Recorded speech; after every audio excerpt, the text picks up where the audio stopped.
So this is really geared to those of you that are option traders.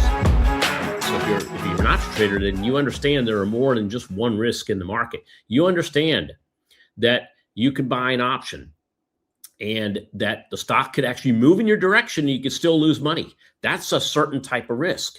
You might also understand if you buy an option and the stock does nothing, you could lose money. That's another type of risk.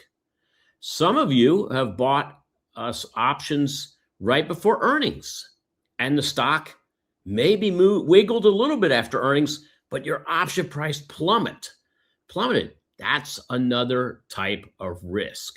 So I want to talk about understanding these risks, and I want to talk about how we can offset them. Really important on how we can offset these. Very first type of risk is what I like to call delta risk, right? Delta risk is also called, I call it price risk. And that's where if you have an option, let's call that an at-the-money option. Your delta risk with an at-the-money option means that at that moment in time, with time left, you've got, if the stock moves, for instance, $1, you have about a half a point move up or down. All right, that's called a 50 delta. That delta can get as high as 100. It can get as low as 0. That's basically price. Depending on the amount of time you have to expiration, that delta moves slower. That's actually what's called the gamma of the option move. But in the money options do get closer to 100. As you go out of the money, then they get closer to 0. That's called delta or price risk.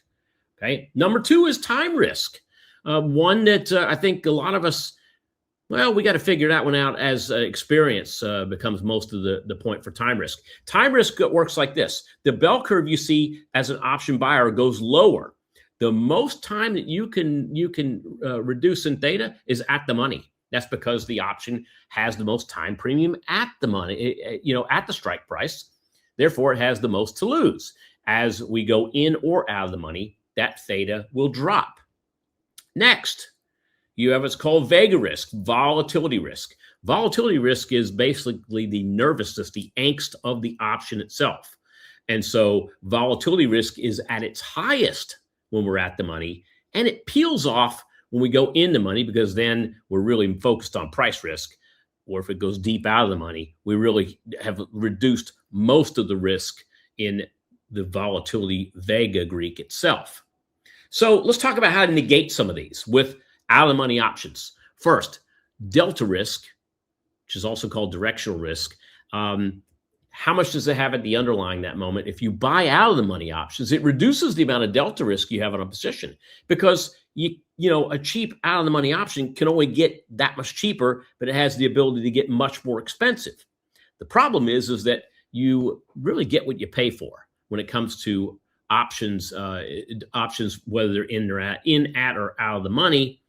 I'm more of a quality buyer. I like buying options that are more in the money, but buying out of the money options does reduce the probability of it being profitable over time.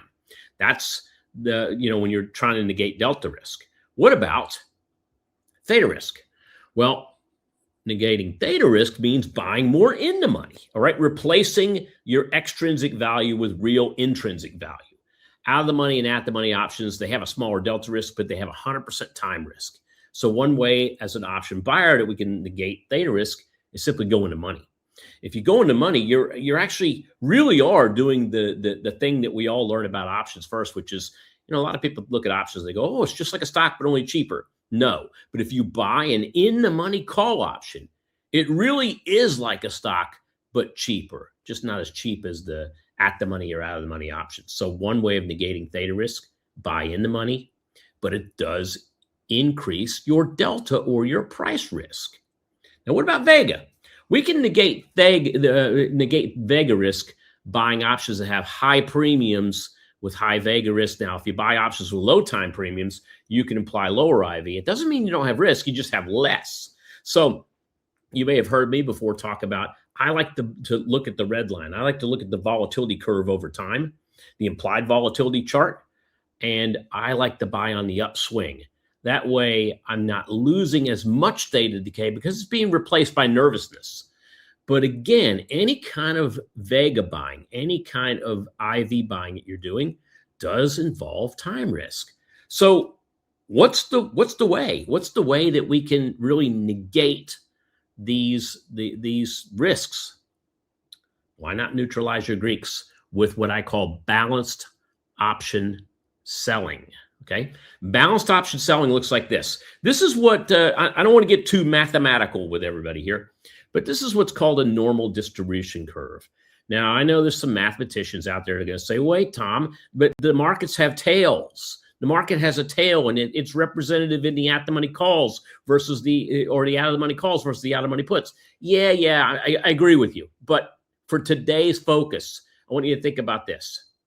If you look at this curve, all right, and put yourself in today, put yourself at today, and what is today? Today is right in the middle of the curve, right? That's where the at-the-money option premium is. If you were to go to the right side of the curve, let's call that above the premium. If you go to the left side of the curve, that's below the premium. So as we go outside of that curve, one way or another, what happens to volatility? What happens to, more importantly, what happens to probability? Probability drops. If we're above the strike price or below the strike price, volatility will drop on either side. Okay, that's the normal distribution curve. So if we were to take the distribution curve and say to ourselves, if we wanted to be buyers in one area, in the area where we have the highest probability of being right, then we need to be sellers in the area where you have the lowest probability of being right. Let somebody else buy that premium. I want to be a seller of that premium. It looks like this. If we sell options in the blue areas, right, that means out of the money, away from today's stock price, selling out of the money calls as part of a call spread, or selling out of the money puts as either part of a put spread or cash secured puts, we have a higher chance of being right. And we can balance our buys and we can balance our sells. And I'm taking a new look at this when we look at the option Greeks, because the option Greeks and implied volatility tell us that we're better off buying when IV is low, selling when IV is high. But when IV is neither low nor high, we either do both or we sit on the sell side and collect premium.